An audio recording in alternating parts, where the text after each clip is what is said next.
নমস্কার বন্ধুরা, আজকে আমি চলে এসেছি আমাদের এখানে গঙ্গার ধারেই একটি ছোট্ট মন্দির আছে, সেখানে প্রসাদ পেতে। তো এখানে আজকে আমি তোমাদেরকে দেখাবো কি মন্দির আর কোন কোন দেবদেবী আছে। এই দেখো, চলে এসেছি আমি মন্দিরে। এই মন্দিরে কিন্তু একদম গঙ্গার ধারেই এটা কিন্তু অবস্থিত, আর ছোট্টর মধ্যে ভীষণই সুন্দর মন্দিরটা। তো চলো, এখানে মন্দিরে মা থাকেন উপরে। তো তোমাদেরকে প্রথমে আমি উপরে নিয়ে যাই। আর এই দেখো, মন্দিরের সিঁড়িটা কিন্তু একদমই সরু আর এমনভাবে বেঁকে গেছে, পুরো যেন মনে হবে কোনো গুহার মধ্যে ঢুকছি। তো ভীষণ সুন্দর ভিতরটা। তো চলো তোমাদের দেখিয়ে দিই। ওপরে আছে অনেক দেবদেবী, কিন্তু এই মন্দিরটা আসলে হচ্ছে গিয়ে তোমার জগদ্ধাত্রী মায়ের। তো চলো দেখে নিই।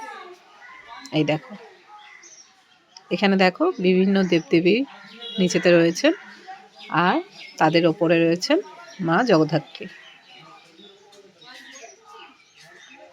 ভীষণই সুন্দর মাকে দেখাচ্ছে।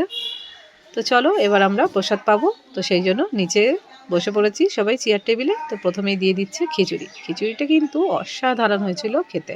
খিচুড়িটা এতই সুন্দর হয়েছে যেন মনে হচ্ছে এমনি এমনি খাওয়া হয়ে যাবে। আর তারপরেই দিয়ে দিল গরম গরম বেগুনি। বেগুনিটাও কিন্তু বন্ধুরা দুর্দান্ত হয়েছিল খেতে। তো মুখের মধ্যে দিতেই কিন্তু একদম মিলিয়ে যাচ্ছে। তো তারপরে দিয়ে দিচ্ছে এখানে লাবড়া।